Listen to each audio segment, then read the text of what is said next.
out policy ideas in front of a packed house. Lorna Virgili was at the gathering. Lorna? Sonia, 6 out of the 7 gubernatorial candidates showed up for this debate. 3 Republicans and 3 Democrats. There were no fireworks, but they addressed several issues. Each took turns answering questions about economic disparity, diversity, affordable health care, and retirement, laying out their ideas in front of nearly 600 leaders and asking for the vote in 2014. The strong support just about all the candidates about school construction in Montgomery County, the willingness to work with Montgomery County to ensure that we continue to enhance our economic position in the state. I think all of them recognize very clearly that Montgomery County is the economic engine of the state of Maryland. With state and county elections approaching, the Committee for Montgomery decided to have this year's annual legislative breakfast serve as one of the first Maryland gubernatorial candidate forums of the election season. To have all of the gubernatorial candidates here to be talking about how important Montgomery County is to their overall vision and mission is a great step for us in the right direction. It was the first time that I had seen all of the candidates for governor up on stage. Of course, all 3 Democrats are good friends of mine. I know them well. But to see them in that setting and really auditioning for the state's top job, I was very impressed. And I really congratulate all 6 candidates. Of course, my Democratic friends, I think really all acquitted themselves very well. Despite being called the state's economic engine, no Montgomery County resident has ever been elected as Maryland governor. 2014 may be historic for the county as 2 candidates reside in Montgomery. We put forward a very aggressive platform that is unapologetically progressive. We're tackling the middle-income wage gap in a serious way. We want middle-class families to earn more and be taxed less. We're out there making sure that we not just increase the minimum wage, but we have a living wage for families. People will get to know the candidates a little bit better. I mean, this audience knows me because I grew up in Montgomery County and I come to this breakfast every year. The audience did not know the other 5 people, and so they've gotten to know them a little bit better. I think it's important this far away from the election to start to get to know the candidates. It was a little bit more civil. Maybe it'll get less civil as we go forward. The primary election in the state will be held on June 24th, 2014. In North Bethesda, for County Report This Week, I'm Lorna Virgili. Montgomery County Superintendent of Schools recently took on the issue of cyber civility, publishing an open letter to parents about the need for a community-wide dialogue on how we teach children to be safe and civil online. Dr. Joshua Starr wrote the letter in response to several inappropriate comments sent to him on Twitter the week he was deliberating whether to close schools after a snowstorm. You know, the reason I wrote it is because I was really startled at what some of our kids were saying online. And I felt like I have a responsibility as superintendent and also as a father to just get our parents to talk to our kids about it, make sure our adults and kids are talking about the need to be appropriate and have some cyber civility. So I put the letter out there. I've gotten a great response, and hopefully it's starting a conversation. The response has been wonderful. I mean, people have been so thankful that I wrote it. They say, you know, I never thought about these kinds of things. I want to say it was not cyberbullying. It was just instances of some kids doing some silly things. You know, even really smart, wonderful people do some stupid things sometimes. Also this week, Superintendent Joshua Starr unveiled his recommended $2.28 billion budget for the 2014-2015 school year. MCPS TV has the story. This is a values-driven budget. Superintendent Joshua Starr released his recommended FY 2015 operating budget before the Board of Education meeting Thursday, December 12th. The budget recommendation seeks a 2.5% increase that will address significant enrollment growth, continue the work to narrow achievement gaps, and invests in strategic enhancements for future growth. My recommended operating budget is just a 2.5% increase over the 2014 budget and invests wisely and strategically. It is aligned and driven by our values and reflects the strong commitment Montgomery County residents have to our school system. The superintendent's budget also includes $11.8 million in strategic enhancements, including investments in technology, reductions in some high school class sizes, improving teaching and learning for English language learners, expanding community partnerships, and making improvements to student support services and alternative education. These increases are offset by $3.3 million in efficiencies and reductions, mostly in central services. Dr. Starr's recommended operating budget was built in collaboration with the 3 employee associations and from feedback provided by focus groups and from community members. An important process focused on building a budget to support student success. It's quite difficult, but it also causes us to ensure that we're data-driven, that we're values-driven, and that we are continuing to provide or allocate resources according to student need. The superintendent emphasized that his recommendation should be considered preliminary because the amount of funding from the state is unknown, and the district is still negotiating new contracts with its employee associations. The budget will now be reviewed by the Board of Education, which will hold public hearings on Thursday, January 9th and Thursday, January 16th. The board also will hold 2 budget work sessions in January before approving a final operating budget request on February 11th. For more information on the public hearings and the budget process, visit the MCPS operating budget website. New details have been released on the process for filling the District 5 County Council seat being vacated by Valerie Irvin. Susan Kennedy has the story. Susan? Sonia Valerie Irvin officially leaves her post here on the County Council next month, and the race to fill her seat has officially begun. Throughout her decade-long career as an elected leader, she is best known for being an advocate for those who do not have a voice in the political process. Irvin is leaving the council to become the executive director of the Center for Working Families, where she will expand her work on policy issues that impact working people. It is one that I believe will transition my work on the council to the national level because I will be advocating on behalf of working families across America. Irvin's departure becomes effective January 3rd. In the meantime, the council is considering applicants for her position. By law, the council must appoint a replacement by January 31st of 2014. Council President Craig Rice told us interested parties can submit a cover letter and resume to the council until January 8th. Anyone who is not going to run in the upcoming election so has committed to saying that they'd be a placeholder, essentially, for this, that lives in District 5, that is a Democrat. They have to be of the same party, so those are all the state law regulations that correspond to your eligibility. Rice told us the council will be looking for someone who shows a clear understanding of the issues facing District 5 and who is open to the residents' concerns and needs. He told us those key qualifications will be critical in the decision-making process. But in addition, we also want to make sure that they've got collaboration skills. Political involvement is always a plus, whether working on a campaign or understanding some of the nuances that go on with government. And of course, the most important is that they have the time. Several people have already expressed their interest in running for Irvin's seat next year. In light of this, Rice says the council will appoint a person who does not plan to run for election for that seat in 2014. With the primary being where it is in June, the reality is that a person who comes in and is appointed, let's say at the end of January, if they were running, would be solely focused on running their campaign and not focused on the work at hand for District 5. We also didn't want to give anybody one distinct advantage over another. Certainly, as you're running as the incumbent, provides you some sort of political advantage. Applicants should submit letters of interest to Council President Craig Rice, Montgomery County Council, 100 Maryland Avenue, Rockville, by 5 p.m. Wednesday, January 8th, 2014. In Rockville, I'm Susan Kennedy for County Report This Week. The Montgomery County Council has launched a redesign of its website. The new site includes information on legislation, master plans, zoning changes, the county budget, council news, and information about the 9 council members. You can check it out at montgomerycountymd.gov/council. When we come back, we'll review the year with County Executive Ike Leggett. Stay with us. County Report This Week is coming right back. Did you know there are more than 10,000 county government phone numbers? But there's only one number you need to remember for non-emergency calls, 311. MC311 is Montgomery County government's online telephone information system. Need information? Have a problem or complaint? Trying to locate a county government facility? Call 311.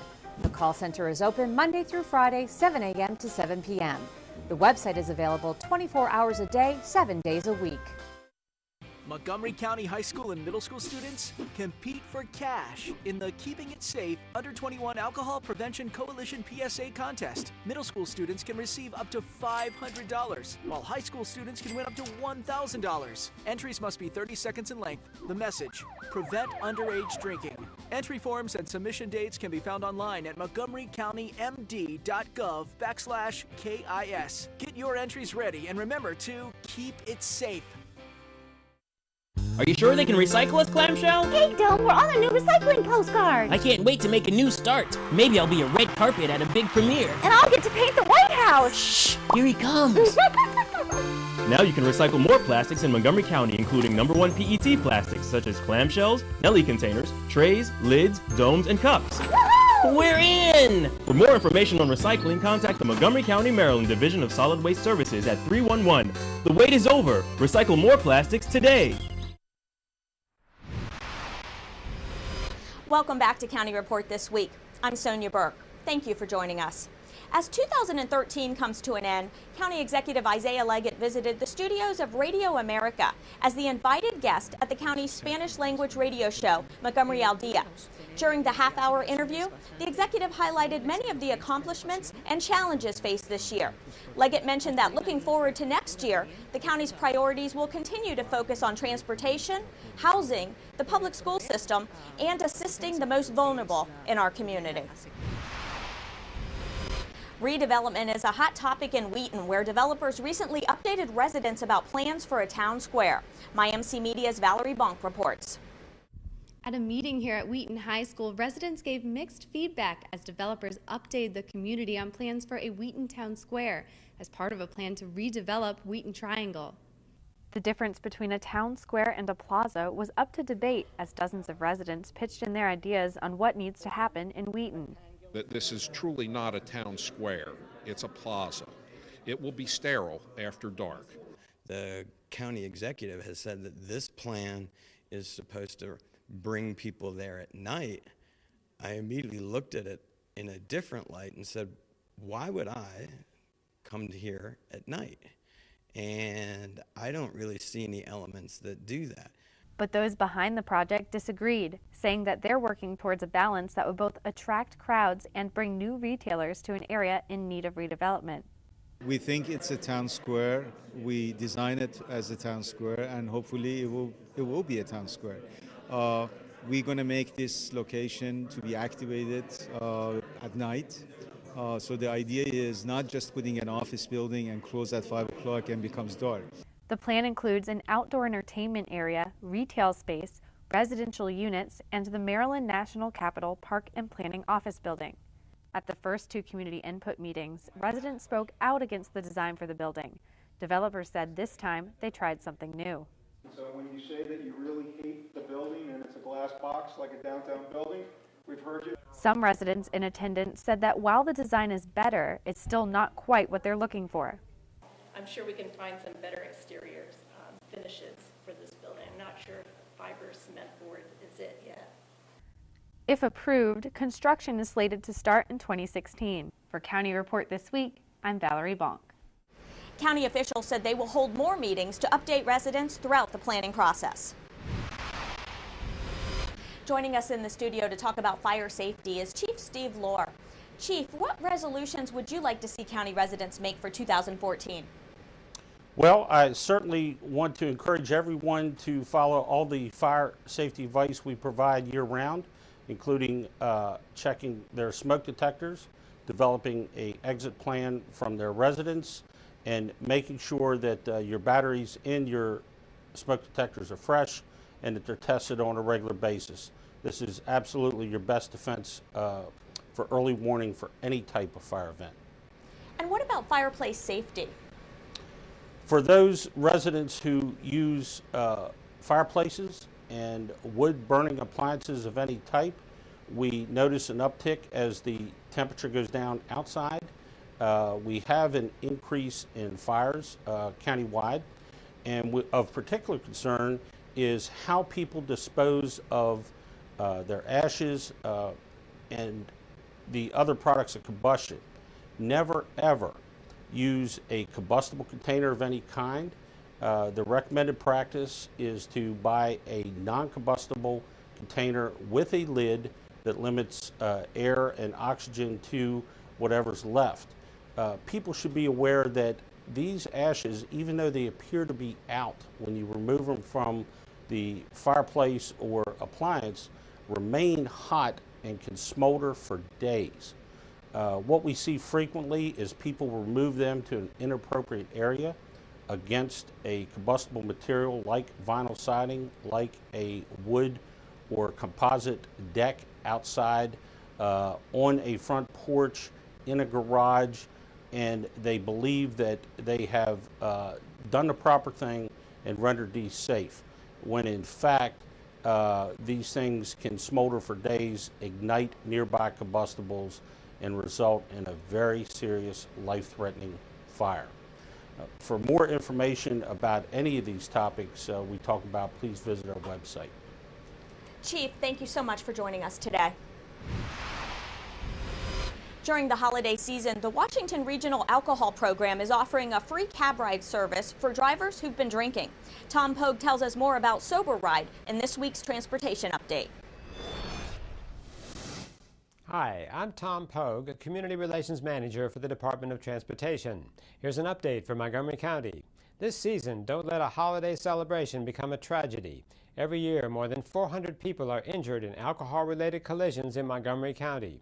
If you're drinking, designate a driver. If anyone in your party has had too much to drink, see that they get a ride home with someone sober or call them a taxi. The Washington Regional Alcohol Program, or WRAP, is a nonprofit public-private coalition formed to fight drunk driving. Through state, federal, and corporate funding, WRAP operates a free cab service called Sober Ride. If you need a ride home from the district or surrounding counties, including Montgomery, call Sober Ride at 800-200-TAXI. Sober Ride will give you a free ride home up to a $30 fare. Since 1993, Sober Ride has provided 50,000 free cab rides to impaired drivers. For more information on taxi service in Montgomery County, go to our website at montgomerycountymd.gov. We're working to keep your holidays safe. When we come back, we'll tell you about why Senator Ben Cardin was meeting with local nonprofits. I'm Rockville 11's Jennifer Ligsay. Coming up, we'll tell you how the Glenview Mansion in Rockville celebrates the holidays when County Report This Week continues. In Montgomery County, nearly a third of pedestrian collisions occur in parking lots, and a significant number cause severe injuries. Avoid becoming a statistic. Pedestrians don't get run over. Walk first, text later. Take out the earbuds. Don't assume drivers see you. Drivers don't run over people. It's illegal to hold a phone or text while driving. Slow down. Don't assume pedestrians see you, especially when backing out. Heads up in parking lots, because safety is everyone's responsibility. This message brought to you by FEMA. Home fires occur most often in winter. Keep anything that can catch fire at least 3 feet from heating equipment. And never use an oven to heat your home. Stay in the kitchen when frying, grilling, or broiling food. Turn space heaters off when you leave the room or go to bed. Make sure all vents are clear of snow and ice to allow carbon monoxide to vent outside. Have your furnace, heating system, and chimneys serviced each year by a qualified professional. Learn more at www.usfa.fema.gov.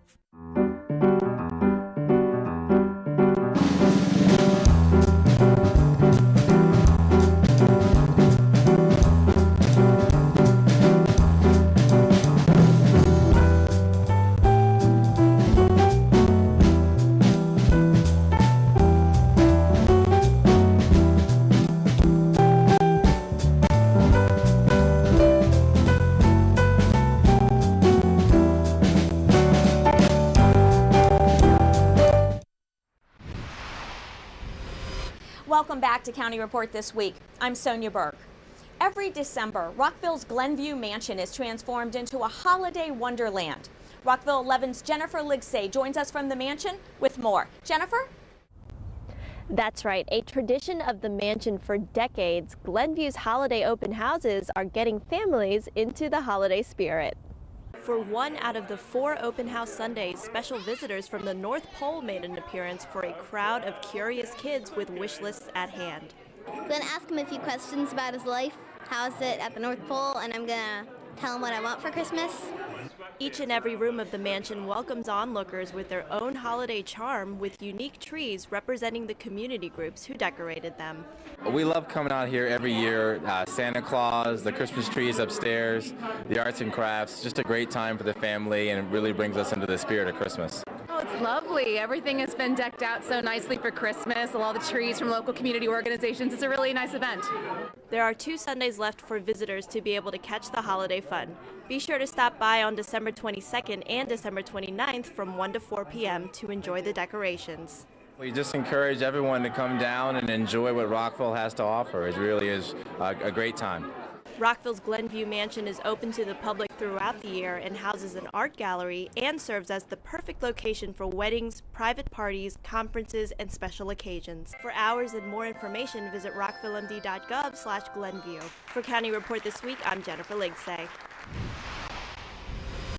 Senator Ben Cardin recently spoke to an audience of more than 200 representatives from Maryland nonprofits during a workshop at the Johns Hopkins Montgomery County campus. Senator Cardin thanked the nonprofits for their service and gave them some advice on how they can get more money from the government. We depend upon the nonprofit community. Well, the government's their partner, so we're here today to see how we can work better together in order to accomplish our mutual goals of helping communities. The event is the first of its kind and is a joint effort between the Maryland Governor's Grants Office and the Maryland Association of Nonprofit Organizations. The workshop was designed to help nonprofits find more ways to grow and give back to the communities they work in. It's not very simple, as you can imagine, because it has the bureaucracy tied into it. But they need to know what the sources are and whether or not they can actually use it for the programs that they are looking for. Workshop topics included how to report spending, how to make sure funds are spent properly, and what to do to increase the chances of getting awarded funds year after year. I'm very optimistic to see the number of people that are here, the organizations they represent. You can tell that they understand that government is changing, the partnership is changing, and they want to know how they can better access a government partnership so they can do the work in the community that is so important to strengthening neighborhoods. And for some nonprofits, the extra security comes at the right time.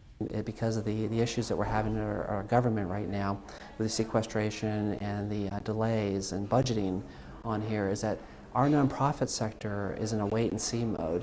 So you can imagine it's sort of like you perform this work and you don't know if your paycheck's coming. That's kind of what's happening right now. So it's very uncertain and very stressful for the nonprofits. When we come back, we'll introduce you to our Pet of the Week. And 'tis the season to visit Brookside Gardens' sparkling light display.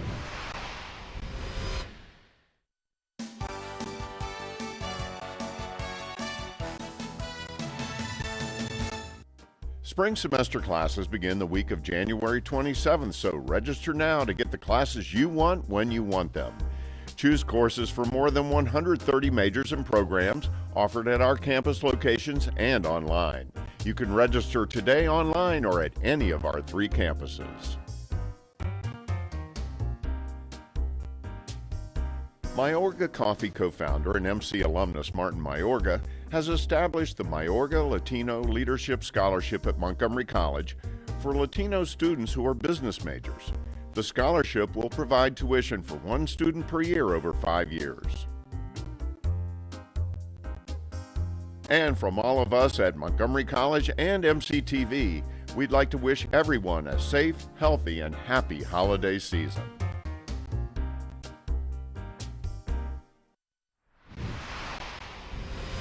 Welcome back to County Report This Week. I'm Sonia Burke. It's time to go to the Humane Society, where Kathy Stanhope joins us with our Pet of the Week. This is Kathy Stanhope with your Pet of the Week at the Montgomery County Humane Society, and we are here with Toby. This is a very little kitty cat. She's very, very petite. She really probably needs a little fattening up and a lot of TLC. You can feel her ribs there, so she needs someone to come here and rescue her and take her to your wonderful home, because she needs a lot of good treats and a lot of good loving. She's very sweet. She's just about 2.5. She's been here for several weeks and she's ready to go home with you. Please visit us here off of Goody Drive in Rockville, at the shelter, or visit us on the web at mchumane.org. You can also give us a call at 240-773-5960. We have a lot of animals who are looking for homes. And please also remember, now that it's getting cold and you might be doing something with antifreeze with your car or your pipes if you're closing up a house, antifreeze is very sweet. Animals love it. It tastes good to them for some reason, and it's very, very dangerous. It's lethal. Please be very careful to keep the antifreeze off the ground in the garage, because one of your animals might get at it, and it would be a disastrous result for them. So remember, whenever you're thinking about getting a new animal, come to the shelter first. We'll be happy to see you and help you with all your questions. Mark your calendars for January 20th, 2014. That's when Montgomery County celebrates the Martin Luther King Jr. Day of Service. You can find out all kinds of ways you and your organization can get involved in area service projects by visiting the Montgomery Serves website. Finally, we want to remind you that the Garden of Lights is open to the public at Brookside Gardens. Here are some details of what you can expect this year.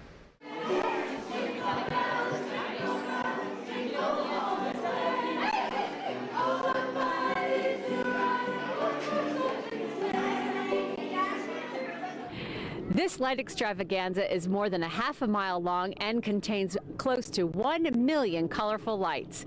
It takes the folks here at Brookside Gardens many weeks to put this exhibit together for families to enjoy. When do you start setting all this up? Starting in September, we start wrapping trees, checking the forms, make sure they work correctly, put them into the garden, and starting in November, right around Thanksgiving, the show starts.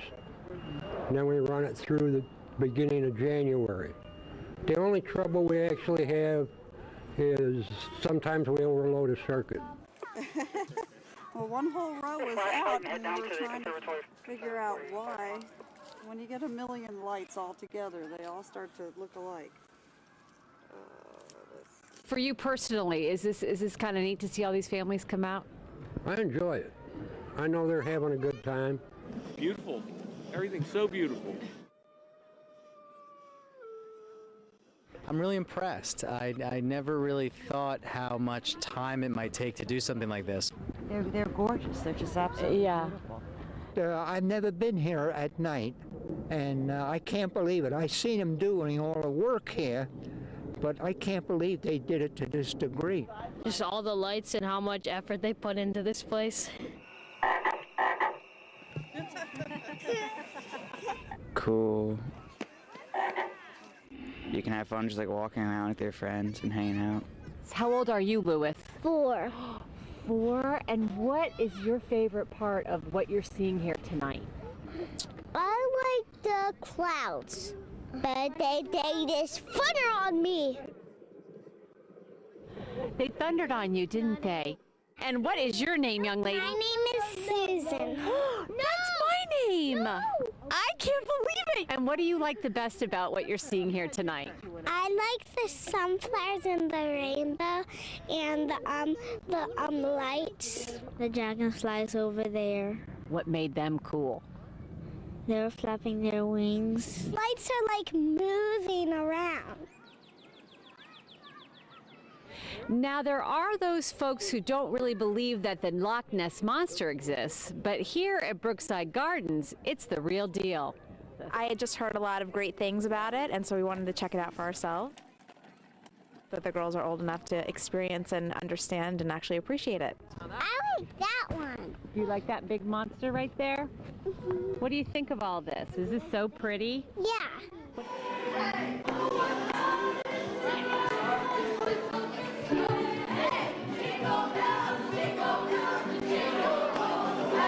The Garden of Lights will be open until January 5th. For more information about admission, visit the Brookside Gardens website. With that, we close this edition of County Report this week. We invite you to check out our open data site where you may review and analyze all sorts of raw data. Visit data.montgomerycountymd.gov. We'd also like you to like us on Facebook. Join us again at this time every week for a look at what's going on inside Montgomery County. I'm Sonia Burke. Thank you for watching.